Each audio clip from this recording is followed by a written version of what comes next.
Hello. Good afternoon. This is Kelly from Kelly's Coffee and Crime Chat. Oh, it is September 26th. September's getting away from me. I finally made it to do a case this week. I have been really stressed for time. I've been running out of time. Sorry, I think my fan's a little annoying there. I've had just so much going on. Cleaning out, my husband's starting to go through his mom and dad's house and getting more stuff cleared out, and I've just had so many things going on with everything, with work, and so anyway, I'm back. I do have to get out the last one for September for Patreon, but the second one I did for September I just did last week, and it's kind of connected to this case today. The one I did in Patreon was Tommy Lynn Sells.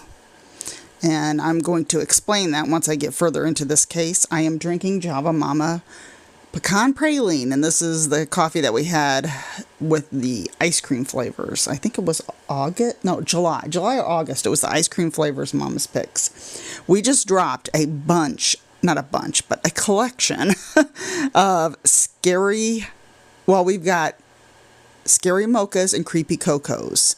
Creepy Cocos or the hot cocoa that we get these every year.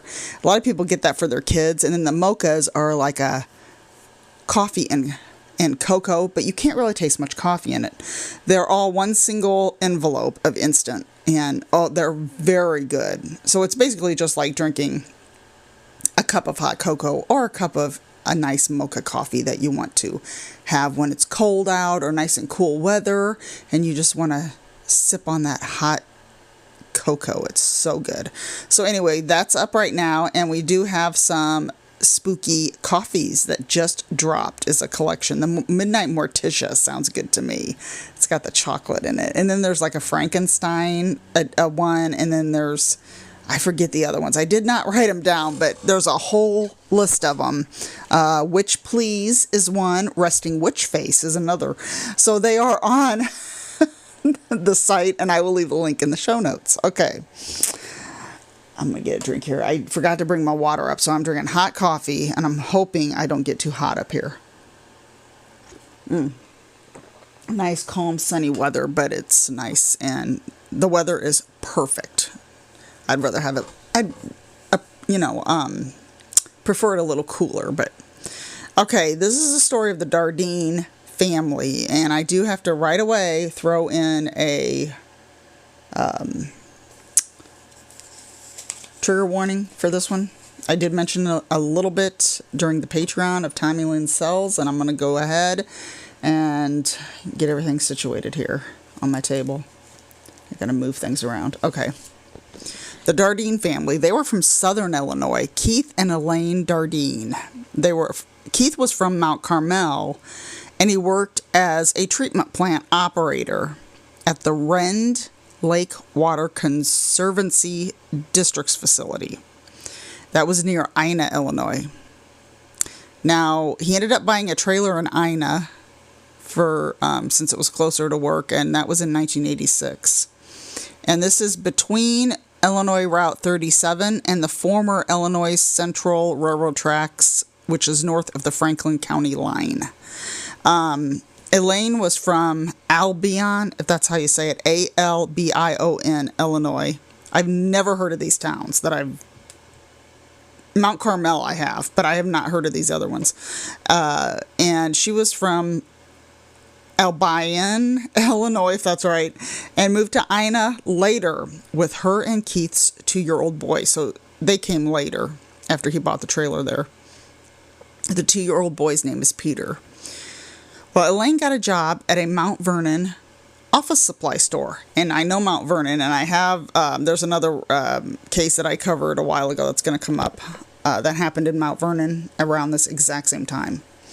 And so she got a job at Mount Vernon, and they were part of the musical ensemble at a small Baptist church. And she played piano, and Keith sang. Well, Elaine got pregnant with a daughter in 1987, and this was when they talked about moving from Ina, Illinois. So they were talking about moving out of Ina later that year, and they put their mobile home up for sale. So they really weren't 86. Yeah, they weren't even, he bought it in 86. So they'd only been there for a year, or about a year. And Keith's mother, Joanne, said that Keith regretted moving to Ina, Illinois because the area got so bad. They had quite a few crimes in that area. There were 15 homicides in the county, and this was Jefferson County in the last 2 years then. Back, not the last 2 years now, the last 2 years then. And there was one committed by Thomas Ottle, which is one I covered. He killed his parents and his 3 siblings in 1985, waited for them to come home, and then went out with his friends, and then... So I covered that, and this happened around this exact same time, and as a matter of fact, he was one of the ones who actually kind of became a suspect in this, but he was quickly ruled out because I couldn't. I talked about it in that case, or in that episode. So a 10-year-old girl had been raped and murdered in May of 87 in that area, and Keith was very protective of his family and wouldn't even let a young woman come in to use their phone. I don't blame him. This is the day before cell phones. When we lived out, in the sticks with my dad's house, I grew up, he would tell me, if someone comes to the door, they got to use the phone, they broke down, get their number and you call for them. Don't let them in the house. So in November 18th, 1987, Keith did not show up for work. He never called in either, which was strange since he was a very reliable employee. And so they called him, but nobody answered the phone all day. Now, his boss then called Keith's parents. And they were divorced, so they lived separately, and this was in Mount Carmel. They had no idea where he was or what happened to him. So Keith's dad, Don, called the police and agreed to meet them at Keith and Elaine's trailer with the keys to get in. So his dad had keys to the trailer. Well, they walked in. Here's where I want to do the trigger warning right now. They found Elaine and Peter, as well as a newborn baby girl, tucked inside, all inside the same bed, together. Elaine was bound and gagged with duct tape, and both her and Peter had been beat with a ball bat. Now, the baseball bat had been a birthday gift to Peter from Keith that same year. The baby girl had been born from Elaine's beating. The baby girl was also murdered. Keith and his 1981 red Plymouth was not present, so he quickly became a suspect. They searched, and later the next day, hunters found his body in a field not far from where they lived. He had been shot 3 times and his penis severed.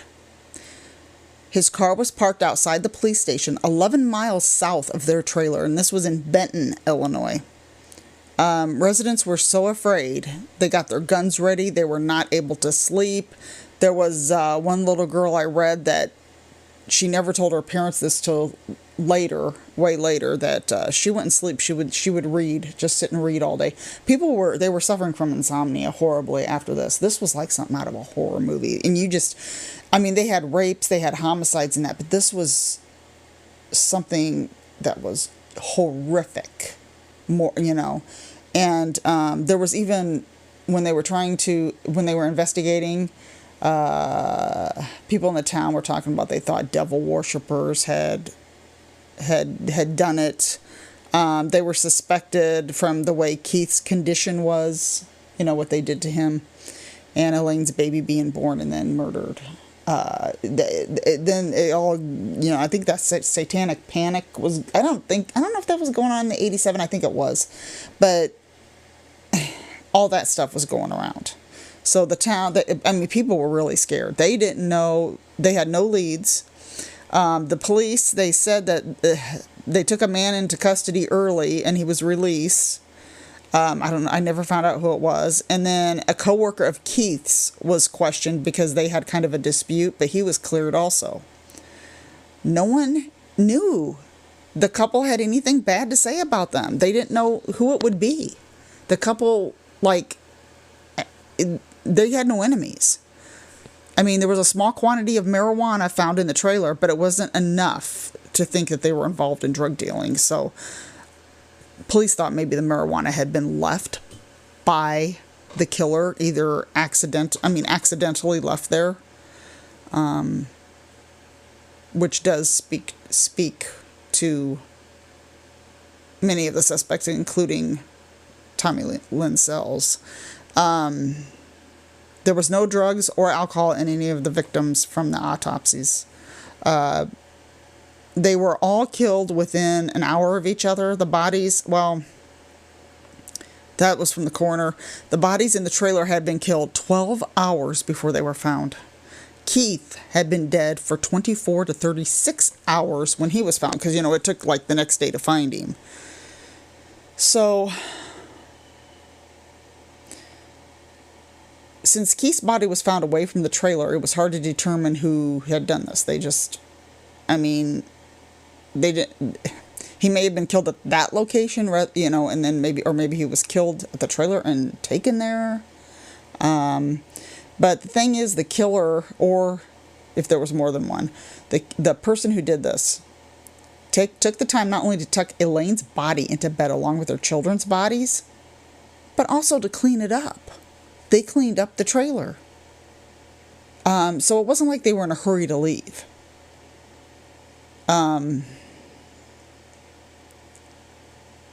They thought that, of course, it probably took place at night, because as long as the killer was there, as long as they were cleaning up, things that, and then taking Keith away from the trailer. So there just wasn't, it was really hard for them. They had like a profile, they're doing here, but the back door had been left open. There was no evidence of forced entry. There was nothing taken. There was nothing stolen. Their television was there, jewelry, money, nothing was stolen. And that really surprised me in a way, because you would think they'd do that to make it look like a robbery, you know what I mean? But, they found nothing about Elaine had not been raped or sexually assaulted. And they had not found out that they were having affairs, like Keith wasn't having an affair, Elaine wasn't having an affair, nothing like that. They did find, they saw a stack of papers with sports scores, and they were wondering if maybe Keith had been involved in gambling. But nothing came of that. And Joanne, Keith's mom, said he was he saved all of his money, and he never overspent anything. He actually raised money for their son's Peter's college fund by reselling 50-cent cans at work. So, that, just to save money for his college. Just so sad. So they just thought that they were randomly chosen. They never found a connection to someone they knew. But they thought it was a very personal thing to do all of this and then tuck him into bed. It just seemed like a person, and the way Keith was killed. So that's when the whole thing came up with the Satanists and all that stuff.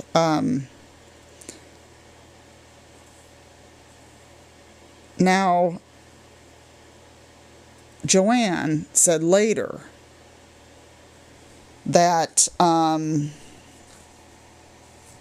she thought maybe someone wanted to kill Keith, or wanted Keith to sell drugs, and he refused to do it. Or maybe there was a possibility someone liked Elaine and she didn't want that she didn't respond to that person's advances.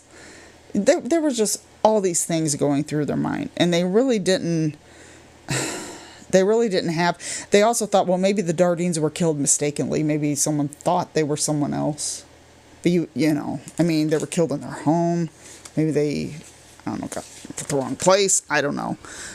Just all these things were going on, and Joanne worked to keep the public and everybody from keeping on this crime to get solved. And she called one detective who was assigned to the case, and she also gathered 3,000 signatures. So she was even offering possible leads to the detective. I don't know who, what all she named off, but she gathered 3,000 signatures on a petition to have it featured on the Oprah Winfrey show, for her to go on there and talk about it. But they didn't do it because this crime was way too brutal for daytime television. That's what she was told. So America's Most Wanted also thought that, but then they weren't going to do it at first, and then they went ahead and did it and ran a segment in 1998, but there were no new leads on it after that. Now, they were interested in some serial killer called Angel Maturino Resendez, and I think I named him off in Tommy Lindsell's episode of Patreon. His alias is Rafael Resendez Ramirez, and he surrendered to authorities in Texas in 1999, and he was hopping freight trains, traveling around the country, choosing his victims near railroad tracks, and beating them to death. I mean, really similar to Tommy Lindsell's. When I read this, I was like, really surprised that that was the way he did things, I guess. It was so close to him. Similar, I should say. So, but they were never able to connect this guy to the crime. So, now the Tommy Lindsell's, he confessed to a lot of crimes after he was finally brought to justice after so many years, which I explained that all in the Patreon episode. It is nuts. It still gets me what this guy did and how long it took, how long he was doing this, But he confessed to the Dardeen murders, but he also, like I said, hopped freight trains. He said he might be in Illinois today, maybe in Oklahoma tomorrow. And he explained that he did take a trip through Jefferson County in November of 1987. And he said he met Keith at a truck stop. And that was near Mount Vernon. And then in another way he said it, he met him at a local pool hall. But in both of these stories, he says Keith Sells invited him home for dinner. Okay. After the meal, Sells was simply planning to move on. But then Keith started getting triggered by his anger. I'm sorry, I don't mean to laugh. You don't know whether to believe Tommy Lindsell's. He keeps changing his story. Because this is what he says. That Keith was sexually propositioning him and wanted a threesome with Elaine. Now this definitely I do not believe. So he got mad. Tommy Lindsell's, he just said he was triggered. Then he forced Keith at gunpoint and told him to drive him out to the area where his body ended up being found. And killed him, mutilated him, went back to the trailer, killed Elaine and Peter. And because they were witnesses. This is what he said. I gotta turn this fan off. I'm starting to get kind of chilled. Okay, so this is what he said. And they didn't understand why he got so mad at that. Just because he propositioned him and asked him something like that. He got so mad and he's like, well, this is a quote. I'm going to try to quote this best I can. Tommy Lindsell says, I was just so pissed off that I took it to the maximum limit. Rage don't have a stop button. That's what he said. Now, I guess rage don't have a stop button, and I guess that explains why the newborn baby was also killed. Now, in another version, Tommy Lindsell's said that with the encounter with Keith and the sexual proposition, he didn't say anything about that. He got off the freight train and hopped, hopping trains near Ina, and then he saw the trailer with the for sale sign up. Now he's like, oh, he saw that, and there's my opportunity for a killing. After drinking beers and waiting for the right time, he knocked on the door. And Keith answered, and he told me he was interested in buying the trailer. Now, he overpowered Keith, made him bind and gag Elaine and Peter with duct tape, and then forced him to drive his car to the field where he was found, sliced his penis off, and then telling him he was going to take the penis back to Elaine. He then shot him and left him there. Now, this to me sounds more correct. I mean, it sounds to me like not the other version. This version here does sound more, I guess, what do I want to say? Like it could really happen. And especially the way Tommy Lynn Sells is, or was. He was going to take it back to Elaine. And then at the trailer, he raped, well, now wait a minute. He says he raped Elaine, but Elaine was not raped. They found that in the autopsy.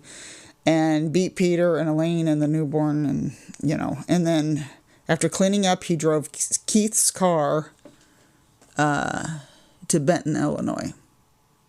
This does sound more likely to happen, but she was not raped according to the autopsy. So whether or not that was true, like I said, you don't know whether to believe this guy. Now, he still remains the number one suspect, even though he was executed. And it wasn't for this crime he was executed for. It's a whole other crime that he was executed for. And believe me, there was more than one. But Illinois, the police wanted to take Tommy Lynn Sells to Ina so they could see how well he knew the area and the locations. Because if he knew the area and the area where the crimes happened, it would be more likely that they would believe that he was the killer. He claimed he could lead them to some missing evidence. But Texas law does not allow prisoners on death row to be taken out of state, because that's where he was on death row at. So authorities there did not want to find a way. They didn't even try to find a way to make an exception for him. So there was lack of evidence. He was not charged with this murder. Oh gosh, it's just horrible. Like I said, they all had doubts about his confession.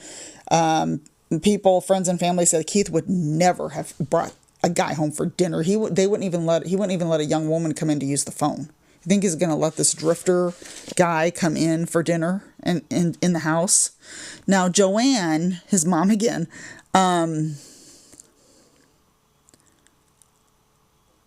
now she, a year after his initial execution date, so he wasn't executed yet, she wanted to talk to him. She was 99% sure that he was the one. And she wanted to talk to him because she said there's a little bit of doubt, but not much. And she's wondering if somebody helped him. Well, when he was interviewed in 2010, he was skeptical. And here's this quote here. Joanne wants to talk to me. If she wants to come here and talk to me, scream at me, yell, kick me, hit me, she should have that right. That's what he said. But he said that no apology he could make could possibly give her closure. This is his quote, sorry ain't gonna cut it. So what is there to say? I could tell her sorry every day for the rest of my life. It's not going to stop her pain. And one thing I do know about is pain, and it don't go away. That was his quote. They never did have the conversation, and by the time Tommy Lynn Sells was executed in 2014, Joanne then believed he was not the man who killed her son and daughter-in-law and grandchildren. She said she wanted him to stay alive until she knew positively that he didn't do it. Because the things, this is another thing she said, the things he said do not match up with what she knows about Keith. It doesn't match up.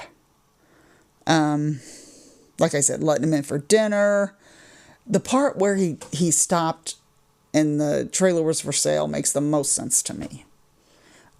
Because he would not have let him in for dinner. And she also said people think it's over and done with because they believe that he was the one, but to her it is not over and done with. So that's the case of the Dardeen family. It is unsolved still to this day. Or if anybody, like I said, number one suspect's Tommy Lynn Sells, and he is now executed. I think some people think he confessed to crimes because it kind of thought that it would keep him alive longer.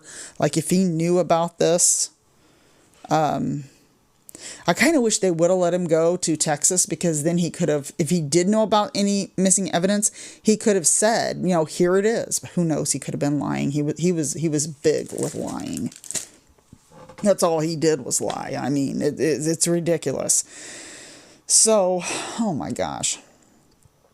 I'm so sorry about last week again. I'm going to try to get another one up next week, but I do have the Patreon episode for next week for the third bonus episode in September. I try to get 3 bonus episodes up a month. I do have some time off coming in October, which will give me some more time for everything. If I was retired, I'd have way more time to do stuff, but I'm not. So thank you everybody for listening. Thank you everybody for reviewing or rating the show. And thank you everybody for supporting me through Patreon and Spotify Premium, because you get your bonus episodes and all kinds of bonuses. I need to do one where I do 3 tales and one of them's true. And I haven't sat down and actually done that yet. That was a fun one to do, where I told the 3 true crimes, crimes, and only one was a true crime. But I did start watching, I don't know if I talked about this, the Elm Street Murders on ID, the new series.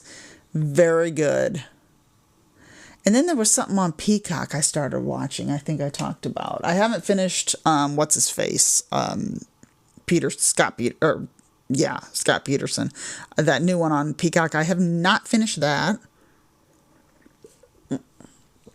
I'm trying to think of what I was watching on there. I mean, when I researched this, a show popped up on Peacock in my research called Family Massacres.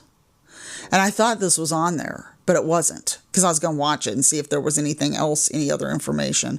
But this is one case that I have put off. When I started this podcast and I was looking more for crimes in Illinois, this popped up, and boy, I put it off. I put it off for as long as I could. And then when I did the Tommy Lynn Sells and Patreon last week, I thought, I'm going to do this one. Because you can kind of, this is, the horrible, horrible, sad case. And then the one with Thomas Ottle guy killed his family in Mount Vernon around this exact same time. Wow, there just seemed to be a lot of homicides in that area around this time. I mean, that was in Mount Vernon, but I didn't see how far away, the distance. I don't think there was much distance between them. So if you have any suggestions, please let me know. Like I said, I haven't had much time to watch TV, except for some episodes on ID. And, oh my gosh, I'm just trying to get more time. There's not enough time in the day, especially when you work full time. It's like, oh my gosh.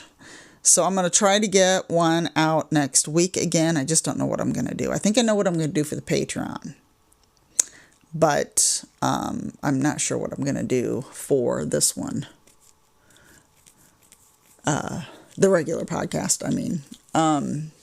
So thank you, everybody, for listening to this show. And I was hoping I could at least get some more listeners, but all I can do is wait and hope for more listeners.